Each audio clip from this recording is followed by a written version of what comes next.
Hello, I'm Martin Kelly, Senior Editor at Friends Journal, and May, we have an issue, Friends and Other Faith. And with me on the line here from California is Meagan Fischer. Meagan is a tender at Chico Friends Meeting, and also part of the Unity with Nature Committee of Pacific Yearly Meeting and the Reclaiming Magical Activism community, would we say? Yeah. Great. Or tradition. Or tradition. Well, tell us a little bit about that tradition. Yeah, well, so Reclaiming is a magical activist community. It's sort of a branch off of the fairy pagan community, but Starhawk, who's a pretty famous author, activist, co-founded Reclaiming, I think in the 60s, as a branch off of the fairy tradition that was aimed to be non-hierarchical, because the other group was, they had I think a high priestess or whatever, and she wanted something that was non-hierarchical, egalitarian, and brought in more of a feminist perspective, and really focused on our embodied work in the world, and that if we say that we're pagans and we care about the earth and that our spirituality is with nature, then let's not just run off to the woods and have rituals and ceremonies in nature and connect with the earth. Let's also fight to protect the earth. And so there's a big tradition of activism within the community from, its founding. Sure. Well, and a long bit of crossover with Starhawk, been a popular figure with Friends too. So sure. Yeah. And that sort of activism, she was sort of part of some of the activism that a lot of Friends were involved with in the 70s, as I recall. But that's actually interesting news. I don't know that I was even entirely aware of that, but I'm not surprised. Right. Well, I work for Quakerish kind of publishing house, and there was a lot of sort of Starhawk kind of stuff in there as well. So it was pretty popular and part of the spirit. But that not back in the 70s, I wasn't, but later on, she's been an important figure. You've been part of that community, and then sort of, I guess, more recently coming into Friends, and you have this great quote, and you can tell about your coming into Friends. Why don't you do that first? Yeah. I'll just say I got involved with Reclaiming in 2009, and that was an awesome journey. And then it was actually earlier that same year that I first read something that made me want to go to a Quaker meeting, but I didn't end up there for a couple years later. And I knew that the Quakers were in my community. I knew they showed up at peace rallies and things, and I thought they were cool, but I didn't actually know what they did or how they worshipped for a long time. And finally, somehow, I don't know, just randomly one day I went to meeting with a friend of mine, and I think it was because I got to know some people through the local permaculture guild that were involved. That might have been part of the inspiration. And then one of those, so I went once as an attender, and then I ended up getting hired as a childcare provider. So that was for about a year. And I ended up quitting the job because I wanted to go to meeting, and I couldn't ever go to meeting. Right. So I'm actually still on the youth committee, but I only teach once a month for first day school, and then the rest of the time I get to go to meeting if I want. Right. And you talked about first day school. There, and one of the most interesting parts for me was when you were talking about how much thought you gave into the language. So talk about some of the feelings you had with first day school and some of the kind of Quakerish language. Yeah. Well, like I wrote in the article, there's a lot of things. I guess I'll start with the first day school thing that you said. I understand that the intention behind using words like first day, second day, or, originally early Quakers were doing that and not using the days of the week that as we use them today most commonly and have for a long time. As far as I understand, the intention was to not use pagan language because the days of the week are named after gods and goddesses. In English, we have this weird combination. I was just talking about it with a friend this morning, where some of them are named after the Roman gods, the planets like Saturn, the sun, the moon. And then the other ones are named after the Nordic gods. Right. Tuesday is Tuatha, Wednesday is actually Odin or Woden, Thursday is Thor, Friday is Freya. But in French and Spanish and other Latin languages, I think they're all named after the Roman gods, the planets. And as I understand it, there was a movement within Quakerism and maybe some other branches of Christianity too, to not, although I'm not that clear on it, to not use the pagan names for the days of the week because that was like inappropriate as a Christian, some people thought. Mm-hmm. And so like when I first heard First Day, I didn't really know that or think about it. And I was just like, okay, this is just some quirky, cool thing about Quakers. Mm-hmm. And when I found that out, I noticed that I sometimes just feel kind of funny about it. Like it's almost like this unintentional microaggression. I don't know if you've heard that term. Sure, yeah. It's usually used in other contexts, but just that, like, it has that heritage of saying pagans are bad, pagans are like sinners, we don't want to be pagans. It's if you worship the sun, you're, going to hell or something. I mean, that's like most people in modern liberal Quakerism don't believe things like that, but it seems like that's where some of the heritage of that language comes from. So I've noticed myself having some, I don't know, I just avoid the words now a lot, or if I do use them, I don't think about that much, but for a while I kind of struggled with, like, I don't know what language to use, because if I say First Day School, am I somehow saying that I agree that we shouldn't say Sunday because worshiping the sun is bad and people who worship the sun are just dumb heathens? Yep. Yeah. Cool. Well, and then I liked how you said how you weren't sure that anyone knew just how much thought you were giving to this. Yeah. And I appreciate people giving a lot of thought to the language and what they're signing off on, because I think I just use First Day School without really thinking much anymore, and it's kind of one of the few things that still is kind of common language of that language for friends. I mean, most people say Thursday, or I'll see you on Monday, or something. Yeah. Yeah. So what are some of you write a lot about what friends can learn from reclaiming and reclaiming can learn from friends. What are some of the things that you found that you sort of hope might rub off on friends, or maybe things that friends can rediscover, or things that you kind of would miss, I guess, if you didn't have reclaiming in your life? I mean, I'm sure you're going to try to do both, but what are some of the pieces that... I guess one of them is...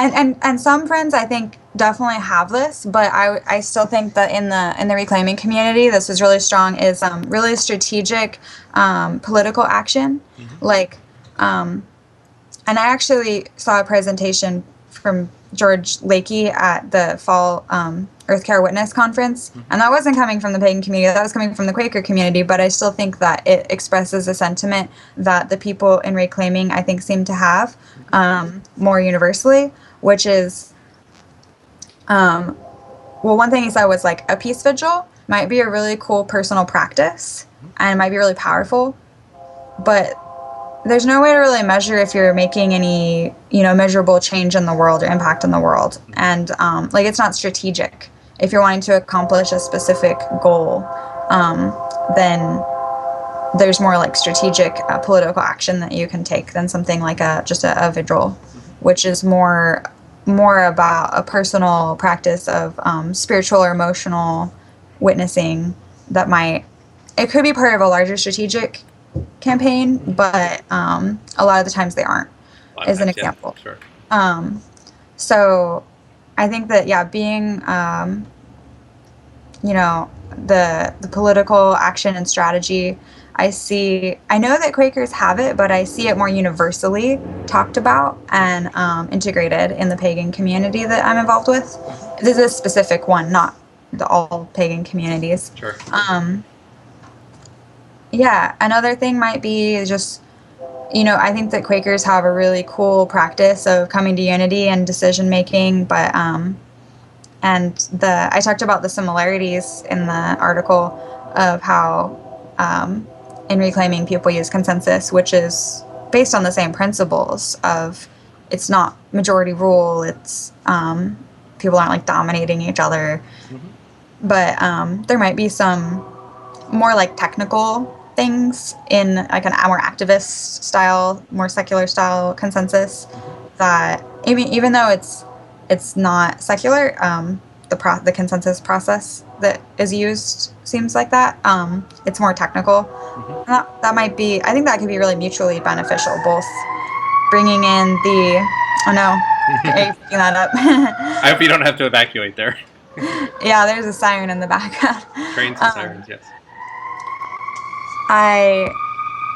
Yeah, both bringing in the silence and sort of the openness to flow, but the more structured consensus skills I think are really really good to have, and at least know, even if you aren't going to use them, even if you're going to toss them out and be like, what is spirit saying? I think it's good to know them, to fall back on them. And I mean, there's other things that, like I wrote, I don't feel like I would be complete without having both in my life. I don't know if they're for everybody. I don't know if it's something that Quakers can so much learn from the reclaiming community, as much as that maybe not everybody has that same need for it, but there's more wildness and loudness and like raucous celebration. Right, yes. Sort of. Don't always have that in the Quaker meetings, yes. Huh? We don't always have that in the Quaker meetings, yes. Yeah. That same sort of I think more of I see reclaiming getting really kind of really aware of lots of oppression issues that more like in our daily lives, and how we perpetuate like oppressive thinking. Like I see Quakers doing a lot of really awesome work, and going all over the world and doing really awesome and like relief work and things like that. But I'm not sure that the more like aspects of our daily life and how it's there. It's just kind of shows up in different ways. It's because it's definitely like there's an emphasis on how is this working through my daily life, but awareness of kind of the different isms I see when I go to the Free Cascadia Witch Camp is my main connection with the reclaiming community, and we actually have a whole working group on the organizing body called Liberation, and it's about how are we challenging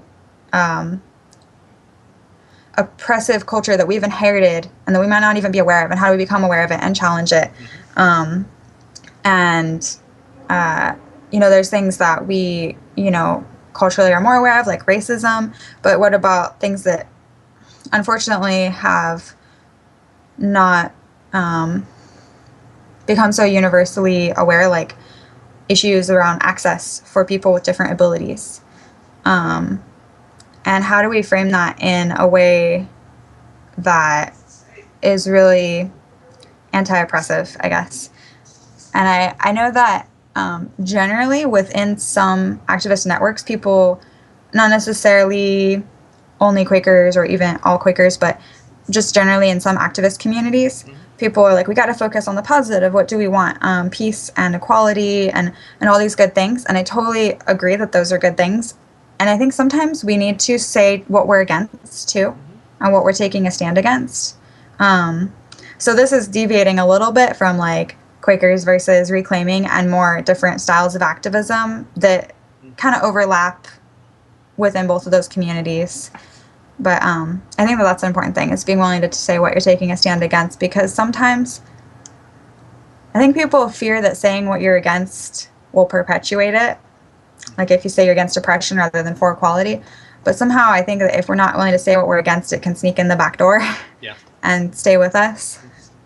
Yeah, when you read, one of the things that when I started reading some older Quaker writings, I realized that they were much more willing to say what they were against. So, they didn't have a testimony of peace. They had a testimony against war. If you look at some of the old sort of faith and practices, like 200-year-old, I mean, it's really sort of what they're against, this and this and this. And, I wouldn't agree with everything that's on that list, but it was still interesting that they didn't have that sort of positive, cheerful, oh, we love peace. And that is interesting, to see the changes. I mean, another change that reminds me of within Quaker culture, as I understand it, is that now I think most Quakers generally have the sense of like, well, we have our tradition and we respect other traditions. Most Quakers today wouldn't go and like stand up in someone else's church and start giving their own sermon, but that was like a big part of how it began.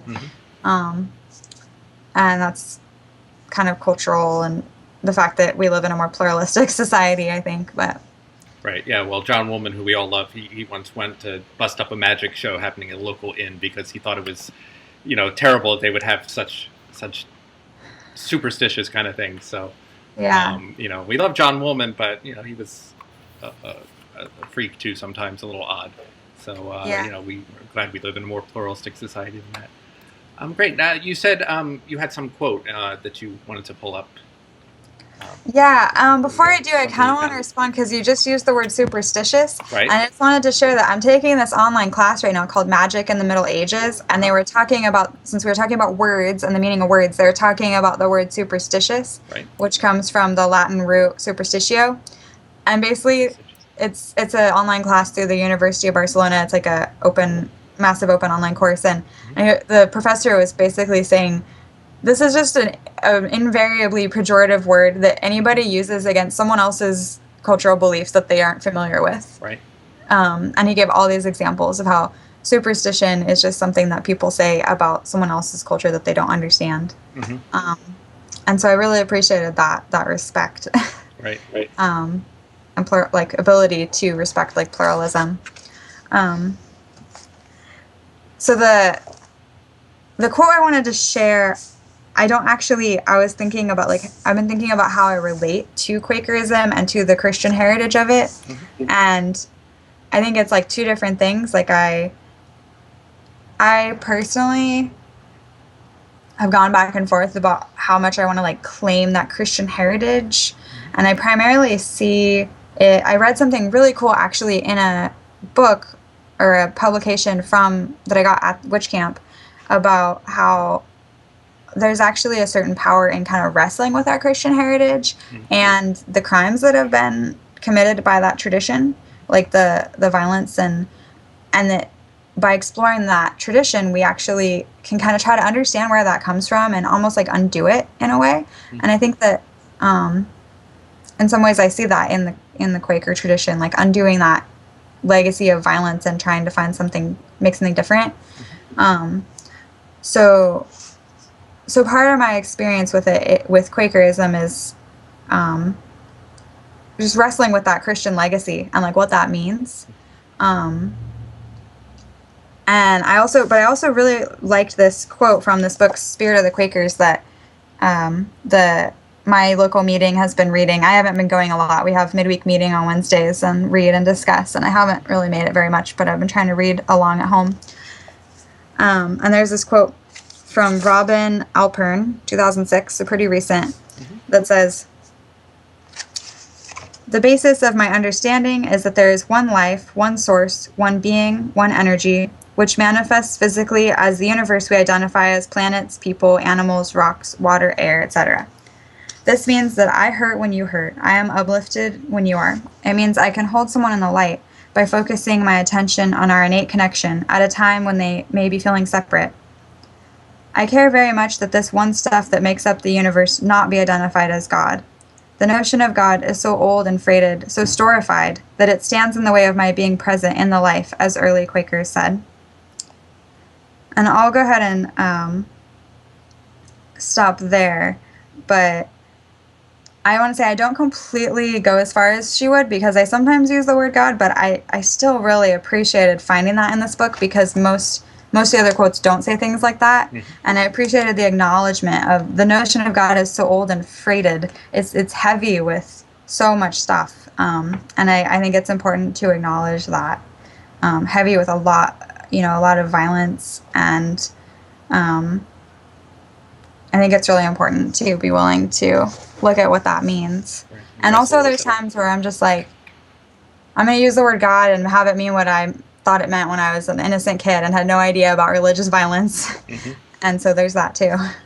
Yeah, well, we are sort of stuck with language, and it has all sorts of meanings we sometimes don't expect. But it sounds like, this is good work. Wrestling with the tradition, and can we use words? What words can we use? And sometimes I think the wrestling with it is as important as what we eventually come to it, that we're at least using it consciously. So it's very cool. And again, this is from the May issue, and there's your article there. And from the May issue, Friends and Other Faiths, and we have your article and articles from a bunch of different sort of blended faith traditions. So it's a pretty fun issue, I think. So thanks for being with us. Yeah. Meagan, and we'll keep in touch. And I hear there might be some news in the future, but we can't talk about it yet. But keep your ear out for that. And we'll thank you for joining us there from California. And please keep sending articles. Thanks. Thank you.